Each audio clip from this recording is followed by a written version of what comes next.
तर पाणीपुरीची पुरी कशी बनवायची ते बघणार आहोत आपण। तर इथं बघू शकता तुम्ही अतिशय कुरकुरीत अशा आपल्या पाणीपुरी झालेल्या आहेत पुऱ्या। तर आवाजावरून तुम्हाला कळतच असेल की ह्या किती क्रंची झालेल्या आहेत। तर ह्या कशा बनवायच्या ते बघणार आहोत आपण। तर या पाणी तर ह्या पुऱ्या कशा बनवायच्या ते बघणार आहोत। नमस्कार मैत्रिणींनो, मी जयश्री होम किचन मध्ये तुमचं मनपूर्वक स्वागत आहे। आज आपण बघणार आहोत पाणीपुरीच्या पुऱ्या परफेक्टली कशा बनवायच्या ते। तर त्यासाठी लागणारे साहित्य आहे 1 वाटी गव्हाचं पीठ घेतलेलं आहे, 2 वाटी रवा घेतलेला आहे आणि रवा जाडा बारीक कुठलाही वापरू शकता आणि ॲक्युरेट प्रमाण आहे।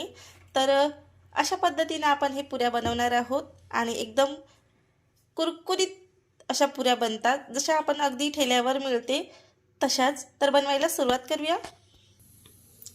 तर इथे घेतलेला आहे मी मिक्सिंग बॉल। तर यामध्ये आपण रवा घालणार आहोत 1 वाटी, त्यानंतर गव्हाचं पीठ, त्यानंतर अजून 1 वाटी रवा आणि यावर घालायचं आहे आपल्याला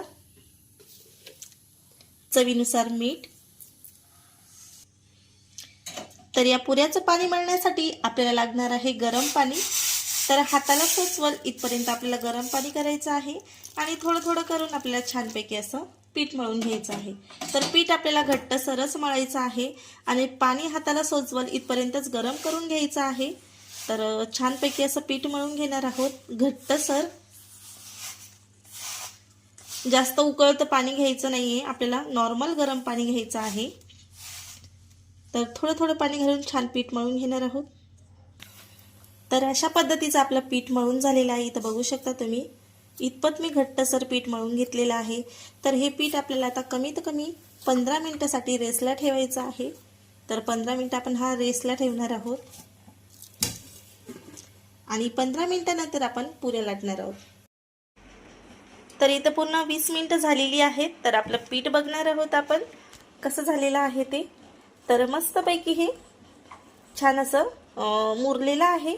तर इझिली याचा एक असा गोळा बनतो। तर छानपैकी असे गोळे बनवून घेणार आहोत। हलक्या हाताने मी छान असं मळून घेतलेलं आहे एक वेळेस आणि इझिली याचं पीठ असं छान मुरलेलं असल्यामुळं याचे छान असे गोळे सुद्धा बनत आहेत। तर इथं बघू शकता अशा पद्धतीचे आपल्याला गोळे बनवून घ्यायचे आहेत। तर गोळे बनवून घेणार आहोत। तर अशा पद्धतीचे मी गोळे बनवून घेतलेले आहेत। तर थोडे थोडेच गोळे बनवून मी पुऱ्या लाटून घेणार आहे। तर पुऱ्या कशा लाटायच्या ते बघणार आहोत आपण। तर असा मी एक गोळा घेतलेला आहे पेढा टाईप आणि त्याला प्रेस केलेला आहे आणि हलक्या हाताने असं आपल्याला याच्या पुऱ्या लाटून घ्यायच्या आहेत। इथं कुठलाही पिठाचा किंवा तेलाचा वापर करायची गरज भासत नाही। तर जास्त जाडही नाही आणि जास्त पातळही नाही, अशा मीडियम साईजच्या आपल्याला ह्या पुऱ्या लाटून घ्यायच्या आहेत। तर इतपत अशी जाड हवी आपल्याला ही पुरी। तर अशा टाईपच्या मी पुऱ्या लाटून घेणार आहे आणि तुम्ही हवं तर सुती कपड्यावर सुद्धा टाकू शकता, पण मी इथं न्यूजपेपरवर टाकत आहे। तर अशा पद्धतीच्या आपण पुऱ्या लाटून घेणार आहोत।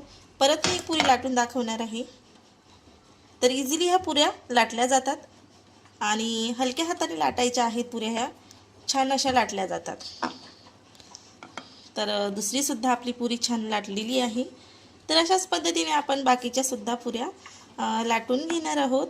छान अशा पद्धतीने आपल्या पुऱ्या लाटून झालेल्या आहेत। तर इथं बघू शकता मी न्यूजपेपरवर सर्व पुऱ्या टाकलेल्या आहेत आणि इथं तेल सुद्धा गरम करायला ठेवलेलं आहे। तर तेल गरम करून घेऊन आपण छानपैकी पुऱ्या तळून घेणार आहोत।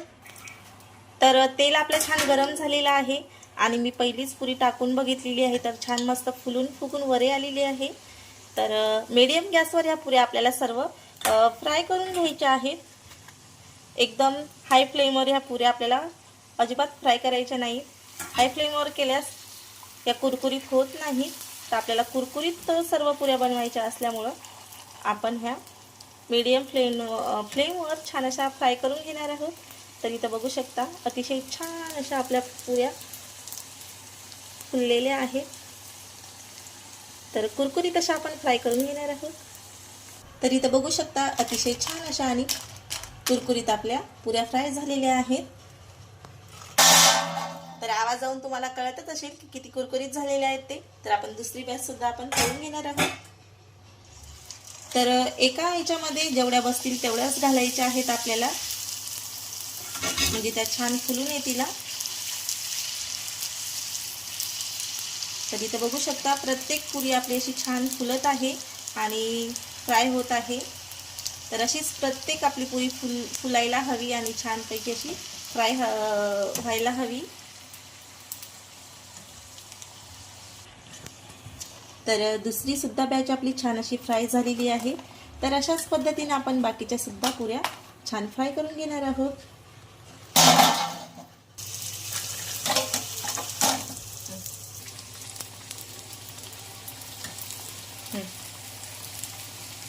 ओके.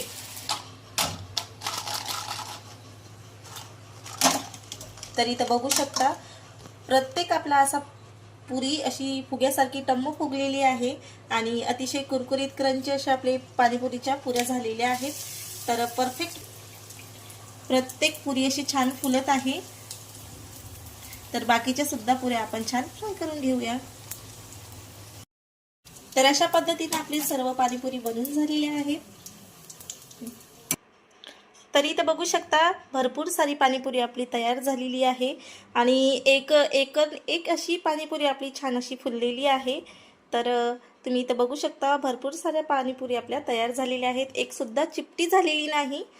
तर कशी वाटली तुम्हाला रेसिपी? तर कशी वाटली तुम्हाला पाणीपुरीच्या पुऱ्यांची रेसिपी? तर नक्की कमेंट करून सांगा. आवडल्यास लाईक, शेअर, सबस्क्राईब करायला अजिबात विसरू नका आणि असेच माझे छान छान व्हिडिओ बघत राहा. धन्यवाद.